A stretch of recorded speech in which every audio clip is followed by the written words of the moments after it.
Hola, hola, hola, bienvenidos a un nuevo episodio de La Huella OVNI. Buenos días, buenas noches, buenas tardes, depende a qué hora estén escuchando este podcast. Hay mucha gente que me cuenta que lo escucha mientras va a entrenar, otros que me cuentan que lo escuchan mientras cocinan. Nada, me imagino a muchos de ustedes haciendo muchísimas tareas en este momento y me suena divertido pensarlo así, honestamente, nunca lo había pensado. Bueno, yo soy Jorge Luis Zuckdorf, como saben, este es un espacio en donde nos hacemos preguntas, en donde analizamos qué ocurre sobre nuestras cabezas, donde pensamos el fenómeno ovni y donde tratamos de respondernos todo lo que hay alrededor de este mundo, pero sabiendo que es un mundo en donde las respuestas son muy pocas y las preguntas son infinitas. Y un poco lo que yo vengo a ofrecer es algunos datos para que cada uno pueda tener su propio argumento. Yo acá no vengo con verdades absolutas porque no las tengo, y también me corro mucho de las verdades absolutas en estos temas, en donde quien niega con vehemencia y quien confirma con vehemencia, a mí los dos me generan dudas. Como siempre, a mí me encuentran en mis redes. En Instagram soy @Jorge Luis S oficial. En Twitter soy @Jorge Luis S-77. Pueden mandarme mails. Me están llegando varios mails con audios. Es maravilloso porque en los próximos episodios voy a empezar a subirlos. Mi mail para mandar audios, fotos, mensajes un poco más largos es las historias de George, las historias de George, @gmail.com. Y preguntas, comentarios, dudas, reflexiones en cualquiera de mis redes, y si lo hacen públicamente con el hashtag numeral la huella ovni, y si no lo pueden hacer en privado. Yo trato siempre de responder absolutamente todo. A veces es más fácil, a veces el trabajo me quita tiempo para poder responder, pero en algún momento siempre voy a responder, como estas preguntas que estamos empezando a contestar. Y tengo preguntas que están guardadas desde hace un año. Pero bueno, había muchos capítulos por delante y es momento de empezar a responderlas. Antes de eso, si están escuchando por Spotify, pongan seguir. Si están escuchando por Evox, pongan seguir. Si están escuchando por Spreaker, por Apple Podcast, por Google Podcast, por donde estén escuchando, pongan seguir. Lo mismo si me están escuchando en YouTube, en mi canal de YouTube, que es Jorge Luis Zuckdorf. Ahí también pongan seguir, así cada vez que se sube un nuevo episodio se enteran y forman parte de una manera más fuerte de esta comunidad. También les digo esto, que hay gente que me reta porque lo digo, pero yo prefiero decirlo: recomienden este espacio. Cuantos más seamos los que escuchamos, cuantos más seamos los que preguntamos, más información, más dudas, más opiniones, más debates, más temáticas, y eso nos va a enriquecer absolutamente a todos. Hoy vamos a responder una sola pregunta que es larga y me pareció hiper interesante, y después viene la segunda parte de la entrevista que empezó la semana pasada con Diego Escolar, esta vez contándonos la investigación que están haciendo en la Humada La Pampa, y cosas muy extrañas, y algunas entrevistas oficiales en donde vamos a ver que hay coincidencias con distintos casos alrededor de la historia de avistamientos, tanto en América Latina, en Argentina, como en otras partes del mundo. Realmente sorprende lo que el equipo de investigación que está haciendo este trabajo está encontrando y recolectando en la Humada en La Pampa. Pero primero, la primera pregunta, que es, como decía, una pregunta que tengo hace muchísimo tiempo, que me la envió Javier Fontbona, y es como un mail un poco formal que lo voy a leer. Él me dice: buenos días, señor Zuckdorf, sigo su podcast y me gusta el enfoque que le da el mismo. Gracias. Tengo una cierta edad, estoy más cerca del geriatra que del pediatra, y en mi época fue muy famoso un caso llamado The Delegation, un documental, quizás un mockumentary, no lo tengo muy claro, de Rainer Erler, Me gustaría si fuera tan amable que lo comentara en La Huella OVNI, ya que es uno de los pocos temas ovnis que me ha llamado la atención, pero no he logrado recopilar mucha información sobre el mismo. Corre algún video en YouTube en alemán con subtítulos en francés, pero toda la información que he podido obtener es muy confusa. También el doctor Jiménez del Oso, allá por los años 80, en su programa Más Allá de RTVE, hizo alguna mención, pero tampoco saqué nada en concreto. Utilizo este medio, que es el único que tengo, ya que he cancelado, mis cuentas. Javier, muchísimas gracias por tu mensaje y la verdad que me estás dando un pie para hablar de algo que para mí es muy interesante, que justo la semana pasada o la otra semana me habían preguntado, que es cómo chequeamos datos y la fidelidad de esos datos. Lo primero, para no tener demasiado suspenso, es contar que The Delegation, la delegación, o The Delegation, que sería en alemán, es una película de ficción hecha en formato documental que se publicó en el año 1970, duraba 100 minutos, y sí, el director, como decías, es Rainer Eiler. Esta película documental o falso documental, que de hecho está catalogada como una película de ciencia ficción, trata sobre los hechos que supuestamente ocurrieron después de la muerte de un periodista que dicen que se llamaba Will Rosinski, que murió en un accidente automovilístico. Del accidente se recuperaron algunas cintas y filmaciones en donde él hace un seguimiento investigando el fenómeno ovni. De hecho, comienza con unos avistamientos en Canadá, pasa por las líneas de Nazca, investiga en Estados Unidos, habla con ufólogos, con científicos, con testigos, y genera todo un mundo en donde él se está acercando a algo secreto, y ese algo secreto es quien finalmente podría matarlo. El argumento está bueno, está tomado, yo creo, por todo lo que fui viendo y leyendo, está tomado de muchos casos reales, o sea, está inspirado en muchísimas investigaciones del fenómeno ovni, y está planteado como un documental con ciertos puntos de verdad. Y acá es donde a mí me gustaría hacer un poquito de pie, porque es bastante normal que nosotros, cuando vemos algo en la tele, aceptamos, en la televisión, en internet, aceptamos que es real porque lo vimos. Y siempre tenemos que ir hacia atrás y tratar de chequear de dónde viene esa información, de dónde salió. Yo recuerdo hace unos años, creo que fue Animal Planet, sacó un documental increíble sobre las sirenas. Uno terminaba de ver ese documental de casi 2 horas y decía: las sirenas existen, y no hay dudas de que todas las pruebas de que las sirenas existen están ahí.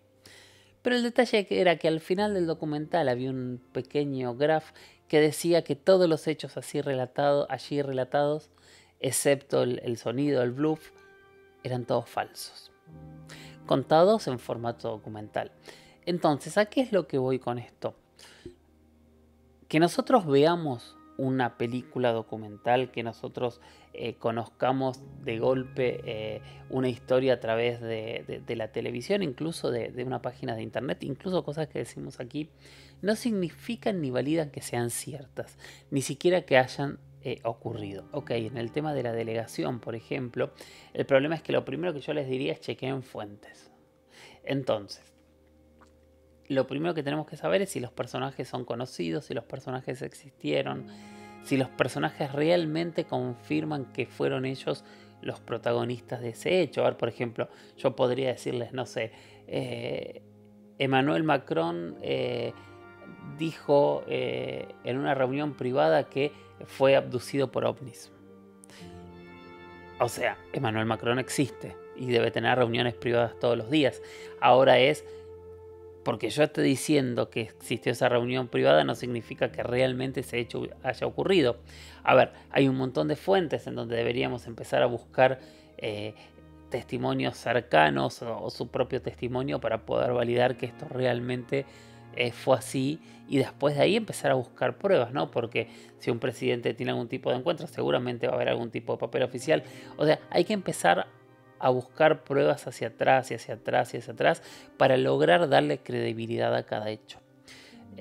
Muchas veces esto se descarta de manera muy fácil con un par de búsquedas en internet. A veces no, porque está todo muy bien pensado, muy bien creado para descartar estas fuentes secundarias. Pero por ejemplo, si yo en este caso busco a este periodista, a Will Rosinski en Google, van a ver que no existe. De hecho, existe el actor que protagonizó a Will Rosinski, que era Walter Kohout. Entonces, ese es el primer punto. Desde Internet podemos empezar a descartar opciones. Segundo es la multiplicidad de fuentes. No sé si les ha pasado que a veces se ponen a buscar algún tema en Internet que les ha llamado la atención, pero resulta que todos los sitios donde encuentran en realidad es información que ha sido copiada y pegada. O sea, nadie ha investigado el tema, sino que todos lo han sacado de otro lado y de una única fuente.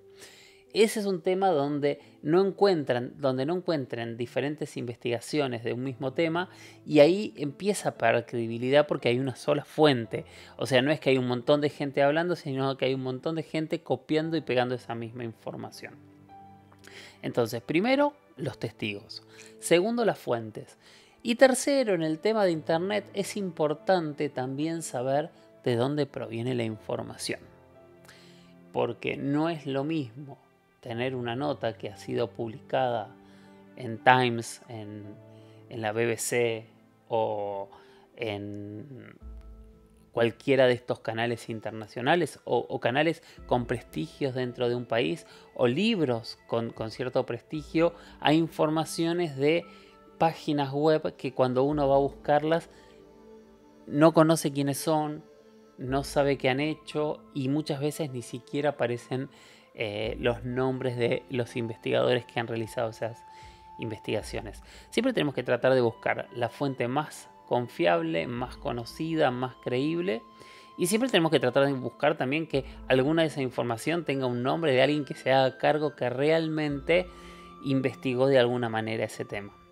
Bueno, todo esto es lo que nos hace separar de un mockumentary o un fake, o sea, un documental falso, que hay muchos. Es un formato, es un lenguaje, es interesante, a veces es una forma de decir cosas también que no han logrado ser probadas, y de esa manera medio en parodia, medio en serio se pueden decir. Pero el tema es este: nunca creamos en todo lo que vemos, porque puede ser un problema y una falsedad. Entonces, aprovechando esta excusa, que en este caso no quiso ser un engaño, sino que se trató de una película, que con el tiempo esa película se terminó transformando en esto, ¿no? En un mito y en una supuesta historia en donde un periodista habría muerto o asesinado por alguna civilización oculta por tratar de darlos a la luz. Muchos dirán, pero eso puede haber pasado o puede suceder. Yo no tengo las pruebas para decir que puede suceder o no, pero en el caso de la delegación es una historia falsa. Si esa historia falsa de alguna manera se inspiró en una historia que no podían contar porque no tenían pruebas, bueno, ya pasaron 50 años y todavía no tenemos ninguna evidencia de que esto realmente haya sido así y haya ocurrido. Bueno, Javier, espero que te haya servido mi opinión. Gracias por la paciencia y finalmente pude responder tu pregunta. Bueno, ahora sí, lo prometido, la segunda parte con la entrevista con el antropólogo Diego Escolar. Esta vez no vamos a hablar de su investigación personal, sino que vamos a hablar de un trabajo que fue a hacer a la provincia de La Pampa con Cristian Soldano, un investigador del fenómeno que yo conozco, que soy amigo, que ha trabajado o ha participado en algunos de mis documentales, que cuando empecé a leer que estaba haciendo unas investigaciones en La Pampa, me pareció súper interesante y le planteé hacer una entrevista y él me planteó hacerla con Diego.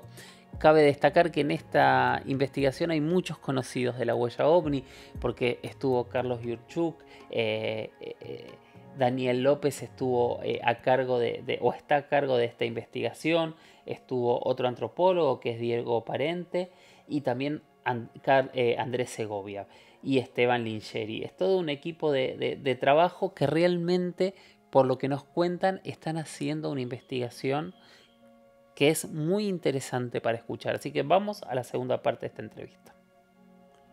Pero bueno, vamos a La Pampa, ¿te parece? La Pampa. Este trabajo que estuvieron haciendo.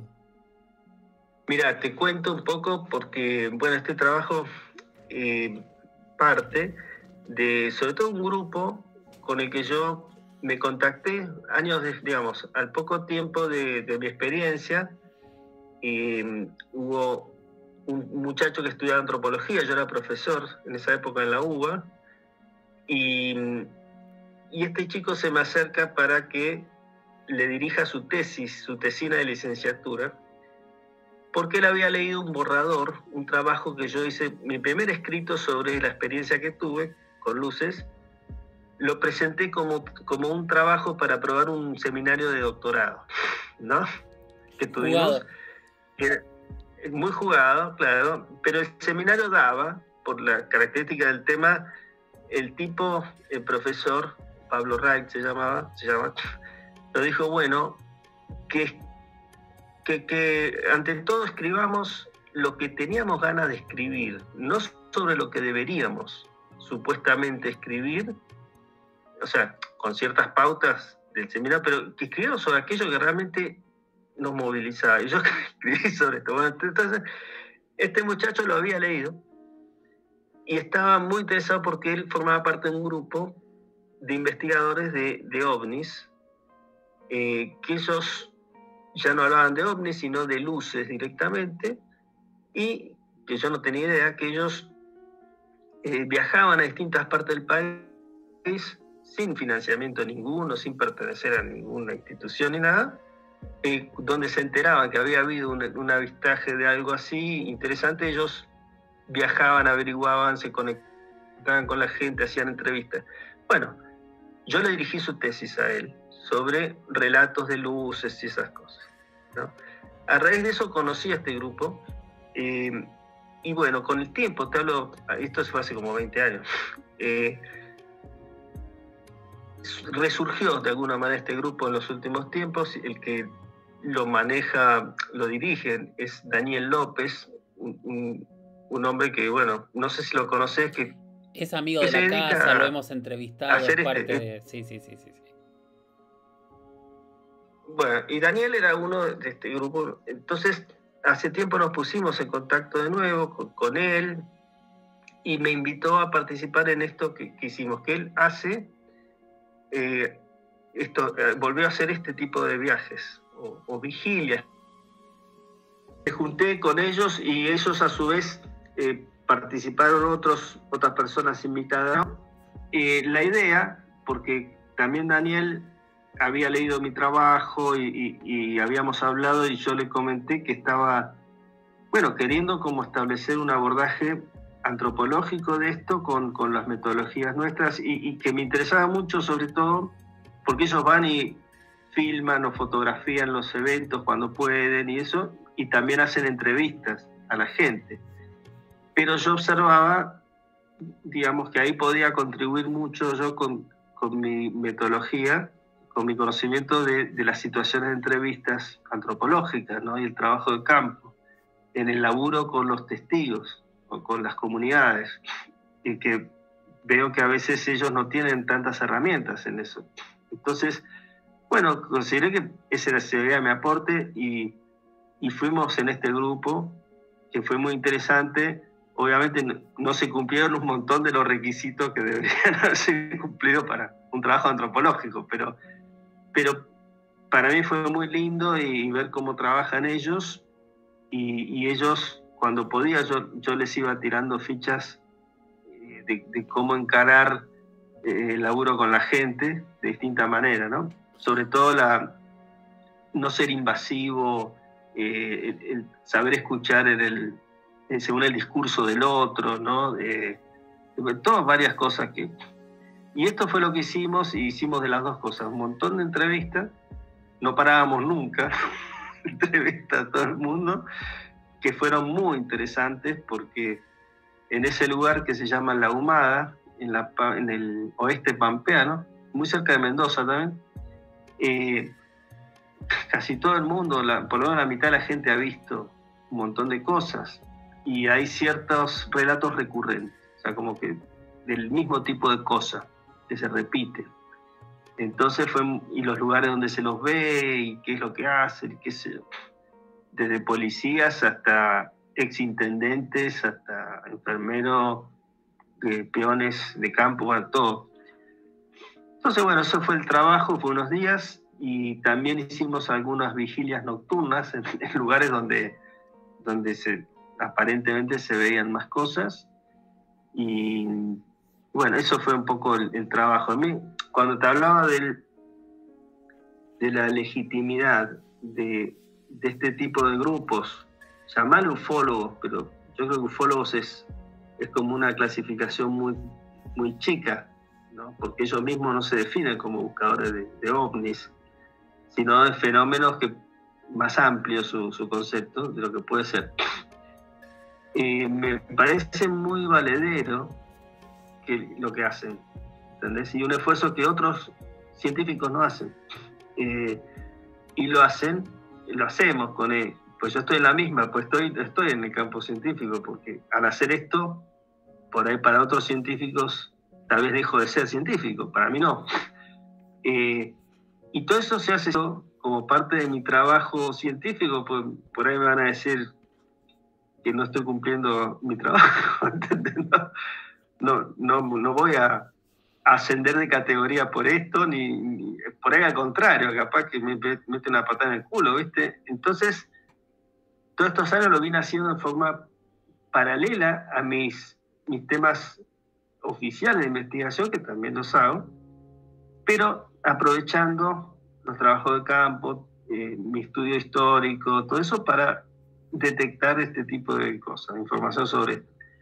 Y bueno, entonces a lo que voy, ellos hacen este trabajo sin una inserción institucional, sin financiamiento, por ahí dejan sus familias, es pura vocación. Y en esa pura vocación le ponen mucha energía a lo que hacen y realmente se forman, muchos de ellos se forman para poder construir conocimiento, que es lo que a mí me interesa, ¿no? Sobre esto, mal o bien.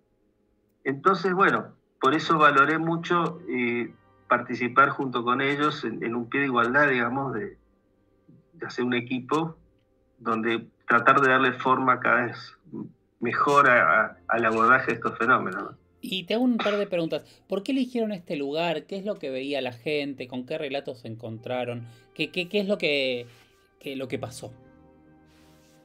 Mira, Daniel López hace muchos años, junto con José Francisco Martínez, lamentablemente falleció hace un par de meses, habían ido ya a este lugar, no sé si en la década del 80 o 90, y habían hecho este mismo trabajo y detectado muchas cosas, ¿no? Una de ellas, que fue bastante conocido en ese ambiente, que en un puesto rural, una señora que vivía sola, una luz que venía desde el horizonte se le paró encima de su corral de animales durante horas, y esta luz era una pirámide invertida, gigante, que la señora veía desde la ventana de su casa.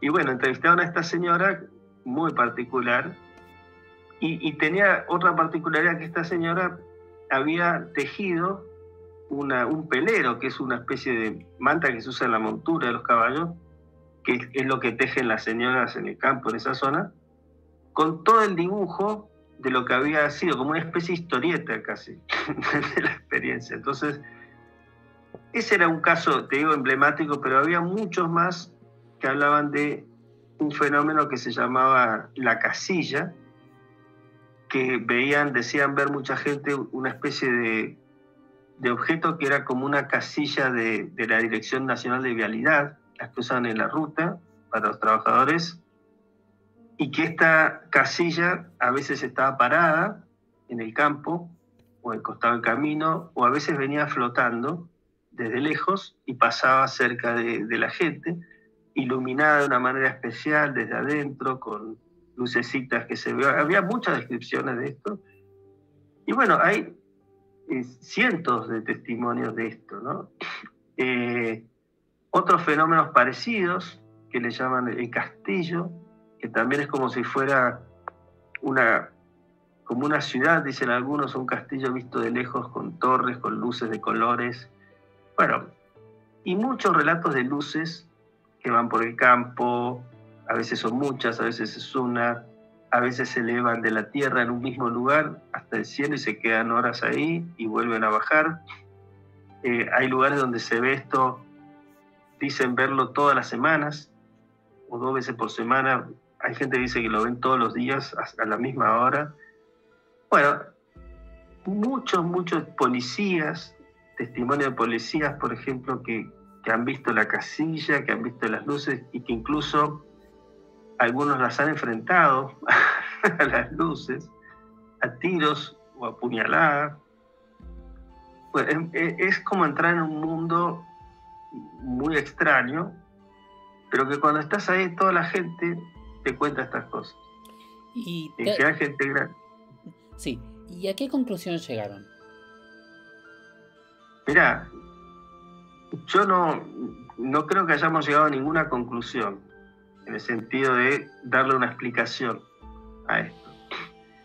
Lo que sí hicimos es recabar testimonios muy recurrentes de lo mismo, o sea, para hacer lo que se denomina en ciencia una casuística, ¿no? Es decir, bueno, clasificar estos eventos en determinados tipos de cosas que se ven y ver cuáles son las características, los comportamientos, si los hay, según se describe, las sensaciones de la gente, los lugares, las situaciones en que esto ocurre, qué secuelas deja, si las deja. Entonces, eso es lo que pudimos construir muy fuerte en eso, porque una cosa es que uno vaya a lugares y rescatás una historia muy loca, muy interesante, pero una o dos de distintas cosas. Pero para poder empezar a darle forma a una investigación sobre esto, por lo menos tenés que construir casos, ¿no? Es decir, bueno, ¿qué cosas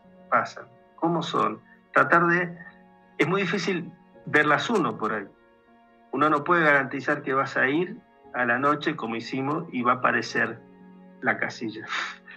Pero sí podés saturar de testimonios sobre el caso, ¿no? Tu registro. Puedes decir, bueno, tratar de hablar con todas las personas posibles que hayan visto estas cosas, entrevistarlas en ciertas condiciones, no darles información uno que influya en su testimonio. Bueno, todo esto es lo que yo trabajé con ellos.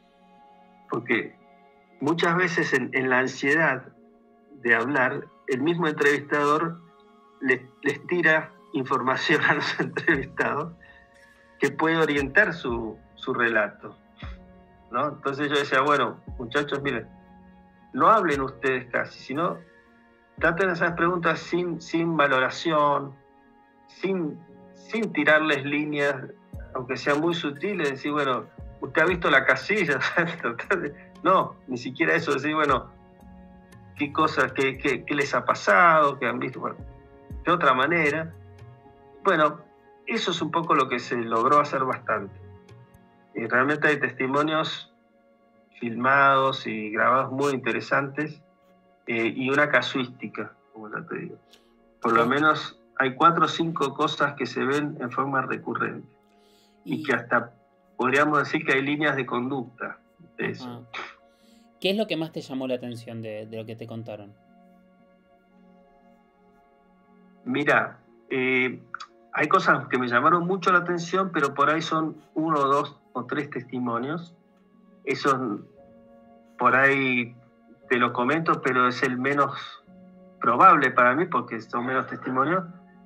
Y por ejemplo, los policías que pelea con una luz, con un cuchillo le empieza a clavar a la luz.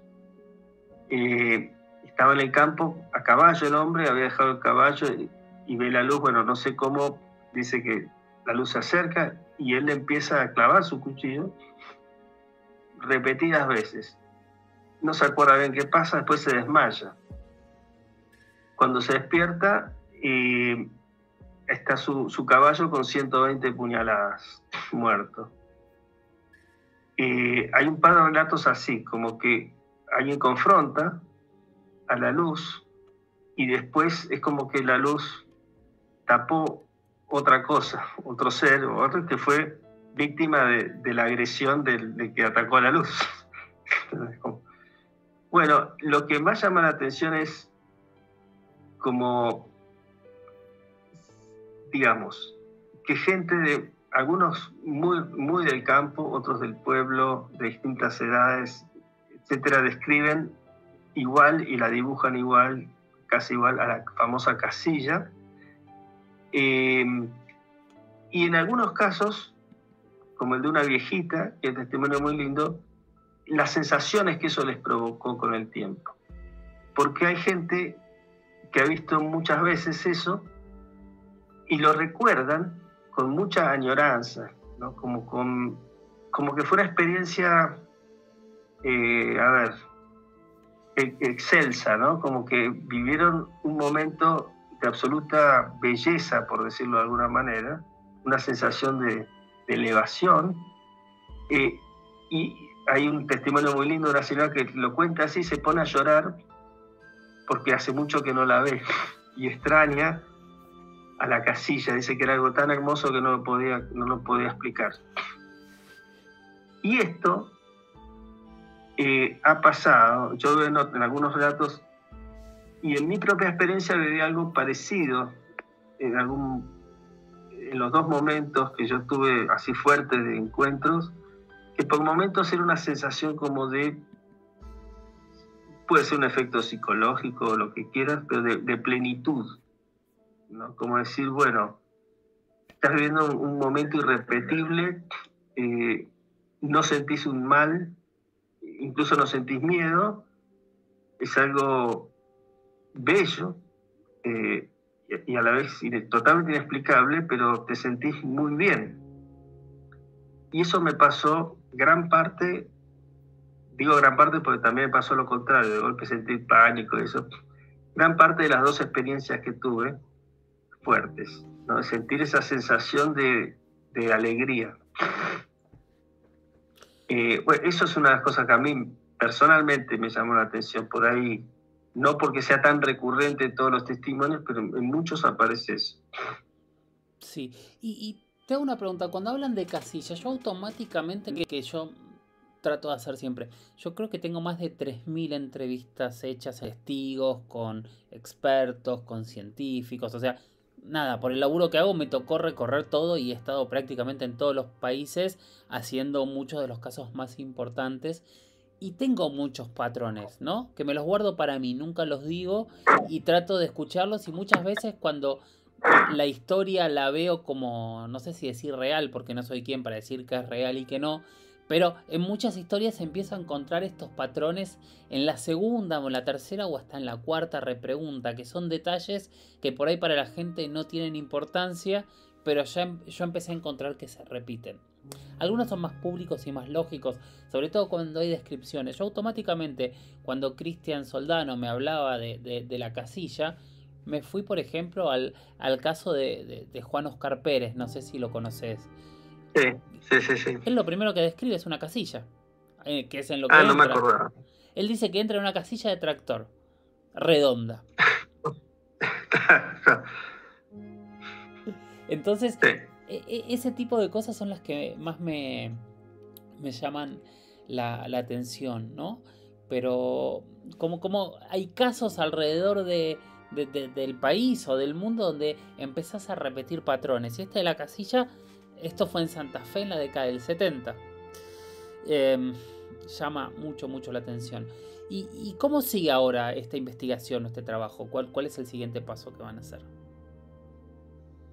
Mira, no está muy definido todavía, pero hay una posibilidad de volver.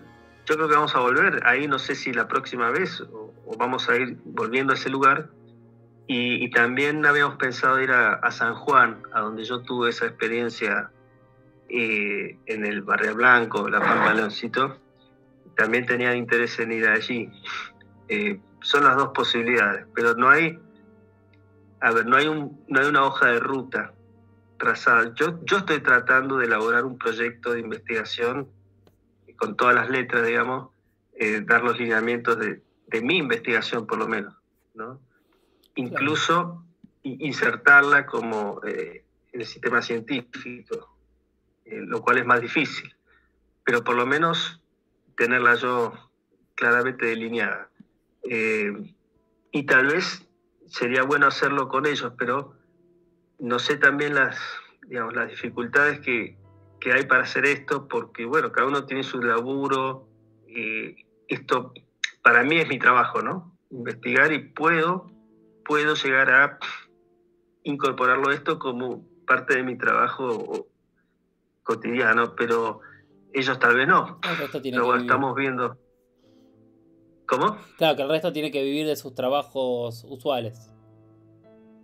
Claro, digamos, yo también tengo que vivir. Claro, pero esto es parte de tu profesión, exactamente. Esto puede ser más que... Claro, puede ser parte del tiempo que yo dedico a la investigación, que esto sea parte de aquello. Ahora no lo es. Yo trato, porque es para mí bastante difícil también de justificarlo en el sistema burocrático científico.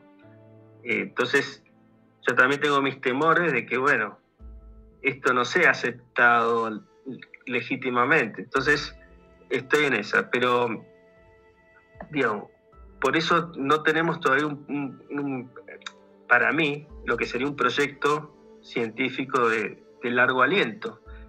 Sí hay prácticas, entre comillas, científicas. Si ampliamos mucho lo que es el concepto de ciencia, como dijimos antes, sí, hay investigación, hay hipótesis, mal o bien hay ciertas metodologías que se van repitiendo, que son mejorables seguramente. Eso hay, pero no hay todavía una serie de pasos previstos en el tiempo, más claramente. Bueno, eso es lo que yo trataría de contribuir. La dificultad también es que la formación de cada uno es muy distinta. Entonces, no es fácil tal vez compatibilizar en un único proyecto las expectativas de todos, las formas de trabajar de todos. No sé, por ejemplo, para mi trabajo es contraproducente ir un grupo de 7 personas a un lugar a investigar con la gente. Para mí 1 o 2 es el número ideal. ¿Entendés? Por muchas razones.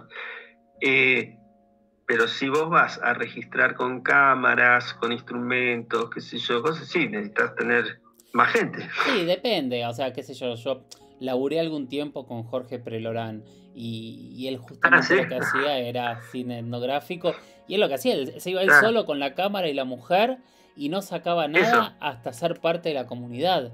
O sea, él buscaba que la cámara no sea algo que rompiese con lo que él quería mostrar. Bueno, eso fue mi insistencia en el grupo todo el tiempo, fue con ese tipo de cosas. Tratar de que ellos fueran conscientes de qué manera ciertas formas de manejarse o instrumentos, cosas, estaban metiendo ruido. O sea, estaban complicando la comunicación, tal vez sin darse cuenta, ¿no? Y bueno, al estilo Prelorán, que es como un estilo clásico de cine etnográfico donde desaparece el investigador, ¿no? La única voz que aparece son las personas, ¿no? Claro. Ese es como un extremo. Pero bueno, por lo menos que puedan percibir todo lo que pasa en esa situación para poder manejarlo mejor, ¿no? O sea, si uno va con la cámara, como digo, le mete la filmadora en la cara así, bueno, es una cosa. O mismo la situación de entrevista, que la mayoría de los investigadores, ufólogos, eso, dan por sentado que la entrevista es universal. O sea, que es un género discursivo, digamos, que todo el mundo está acostumbrado. Y por ahí, nosotros sí, pues vemos televisión, estamos acostumbrados a lo que es una entrevista, a unas preguntas y una respuesta, a unos tiempos, pero eso no es universal. Entonces, en otras sociedades, culturas, la forma de comunicación puede ser totalmente distintas, lo cual no quiere decir que no sean valederas. Entonces, bueno, sobre ese tipo de cosas yo trataba de contribuir en esta aventura común, ¿no? No, me parece que es fantástico y unir saberes y experiencias y ojalá logren algún tipo de conclusión, sea cual fuere esa conclusión, sobre qué es lo que está pasando en nuestro país con todas estas historias que tienen tantos puntos en común, que tanto se repiten y que realmente no tenemos idea. No. Ojalá logremos conclusión, pero por lo menos ojalá que logremos antes o durante consolidar más, legitimar un trabajo de investigación sobre esto, ¿no? Que es fundamental para que en algún momento puedan haber conclusiones. Sí. ¿Entendés? Que esto se haga con apoyo incluso económico, institucional o reconocimiento más o menor oficial a nivel de la academia, digo, sobre todo. Hasta ahora es imposible eso. Y bueno, que se pueda consolidar eso y que haya, ciertos tal vez protocolos que se puedan establecer para hacer los laburos, ¿viste? Y circunscribir hipótesis, o sea, de la multitud que hay de hipótesis, de preguntas, bueno, ¿cuáles son las principales? ¿Qué consecuencias tienen? Etcétera. ¿Cómo poder avanzar en demostrarlas? Por lo menos hacer esto. Perfecto. Bueno, Diego, te pedí un ratito y estuvimos hablando muchísimo tiempo. La verdad que fue fascinante, súper interesante. Ojalá todos los que están escuchando puedan tomar cosas en todo sentido, ¿no? Desde cómo la ciencia puede investigar, qué es lo que ocurre con el trabajo de campo, cómo llegar a esto mismo, ¿no? A tener datos sin necesidad de prejuzgar qué son esos datos. Diego, muchísimas gracias. No, muchas gracias a vos, Jorge, por posibilitar que hablemos de esto y que la gente escuche. A veces uno no tiene dónde poder hablar de forma sincera y larga de todo esto. Bueno, hasta aquí llegamos. Espero que les haya interesado, que hayan podido... Bueno, estamos terminando un nuevo episodio de La Huella OVNI, segunda temporada. Gracias por estar ahí, gracias por el aguante, gracias por las preguntas y gracias por seguir enviando estos datos, ¿no? Porque recuerden, ustedes son la carne, la columna vertebral de este espacio, de este programa, que lo hacen ustedes con cada una de sus preguntas.